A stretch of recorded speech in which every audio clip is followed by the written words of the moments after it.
Woo! Yes, a long time. I feel so much better. Now, the first time you see my channel, I used to review cartoon series, anime series, so something can be random. And I'm your host, Retro. And today will be an episode recap of Valentino, Hedden of Skate Park and Cleaning Day. I know I messed up the first title, but here we go. The first episode is basically Victor and Valentino got kicked out in the town because they can't play skateboards or bicycles or anything with wheels. Technically. So they decided to go in the forest because they heard a certain secret that is kind of like a hidden skate park kind of deal. And they have to their chase and figure out where this is, but it doesn't take long because they actually find it by accident. Well, this kind of skate park was actually has a tribe in the skate park.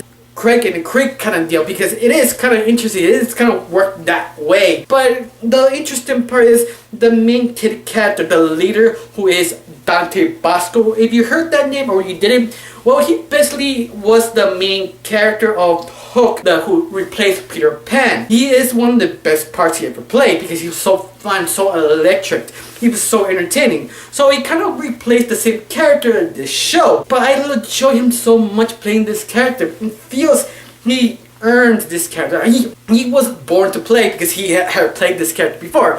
But I'm kind of disappointed is this show lasted 10 minutes. This episode should be 20 because the whole episode is basically the main leader kid who kind of manipulates all the kids to give them stuff, wink wink, like you must sacrifice these toys to plead the demons, not to kill you kind of situation.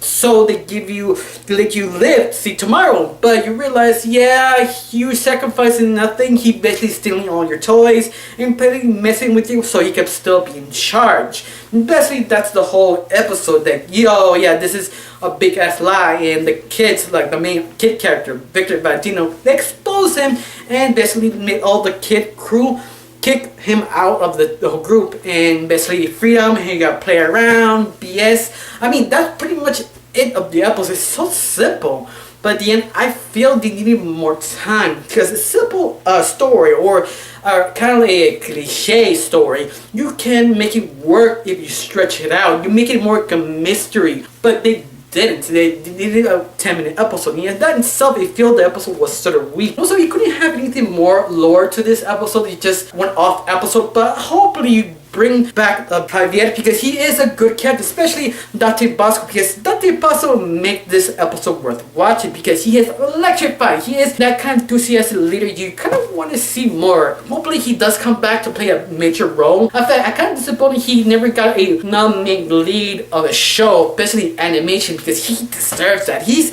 the Arnold Schwarzenegger and Celeste Stallone on voice acting. He has that kind of word accent he has. It's so intriguing to hear that I kind of disappointed he doesn't have a bigger role. Anyway, that's basically what happened of that episode. Nothing really much to say about it. It's just like a normal episode. Now, our next episode is a lot to talk about. That's called Cleaning Day. Starts with Grandma kind of busting Victor Valentino to clean their room because you're a messy people. Because you live in my house, you must clean it.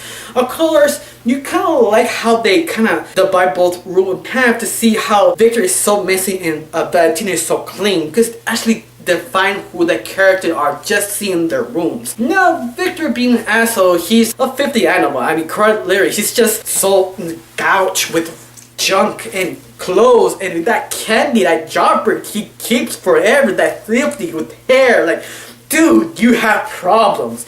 Of course, Valentino also has problems that he can't let go stuff because he has this attachment to collectibles. I mean, you see some people who collect stuff is so crazy. They collect like like 100 stuff. He has the same problem, but he can't let go. So he let go in one thing or two. But it's something so obvious that he has a problem too that it's just wow.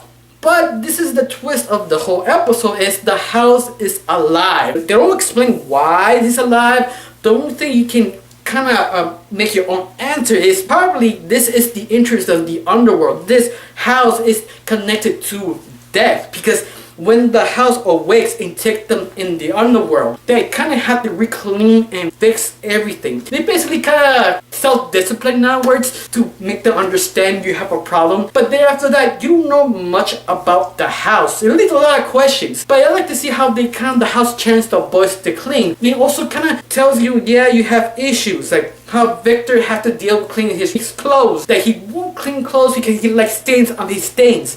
That he has like a flashback how he loved that moment. of course, it's kind of nasty, but at the same time, you kind of have to clean. Also, Valentino also has that problem that he gets in a sort of room that he has to basically walk away and get out. That's so simple, but he doesn't because he's obsessed with vintage stuff. He has so many vintage coins for typewriters, he couldn't let go of them. He just basically drowned. Almost disturbing. Also, I love that kind of like a video game sound effects here and there. You also that reference of Zelda that is kind of creative, especially in that kind of like Zelda trying to defend himself, like almost like Mario fusion kind of level. That was so much fun and entertaining to see. I enjoy that. Of course, I love the whole show, the whole episode focusing on two boys while telling them, yeah, you have to clean your shit. But they don't do that. They actually kind of use some metaphors, like Victor's drop breaker that is kind of saying, oh, don't look at my drop breaker, it's so filthy clean. They don't make it obvious, but at the same time, it's like kind of hinted at, yeah, you have to wake up. That little moments there, I enjoy so much. Especially in the final end of the episode, I have to kind of defeat this final boss because their fault, their junk kind of collected together to defeat them, and they realize, yeah, we have issues, so we just stop that. But I love the monster boss, that final boss. It's so creative, it's so imaginative. You imagine this is basically the tip of the iceberg of the imagination of these writers. I mean, feels they have so much more to tell, especially layering up more about this kind of door of the underworld that you wonder there should be so much more. It probably connected to Jalapeno or other members of the family or someone in the town because there's so much stuff to get into that not yet explore about the show. Of course, this is just episode 6, so you're expecting so much more in the fewer episodes because this is so exciting. Anyway, the whole episode ends and they realize, yeah, we have problems, they clean, they escape. They actually see Grandma explaining, yeah, this is a crazy adventure, the house ate us, we went to strange places. But the grandma kind of shouted out, oh yeah, do whatever you want. Use your imagination, just clean the room. That she didn't believe them. So I'm thinking maybe her grandma doesn't know she has a magic house from the underworld, or pretending not being surprised or knows this but still lying to the boys so they don't explore it. They never go that much, she just brushed it off. So it's one of the shows, it's kind of frustrating, you want to know more, but the whole show doesn't let you look more. But I think there's a reason why you hope you're watching this series. Anyway, the boys learned their lesson, sitting down, but Victor, being an asshole he is, he dropped his shoes, like floor, like throwing them on the corner, like kind of bidding up more trash. But the house kind of reminds him, yeah, if you do that one more time, I'm gonna get you back.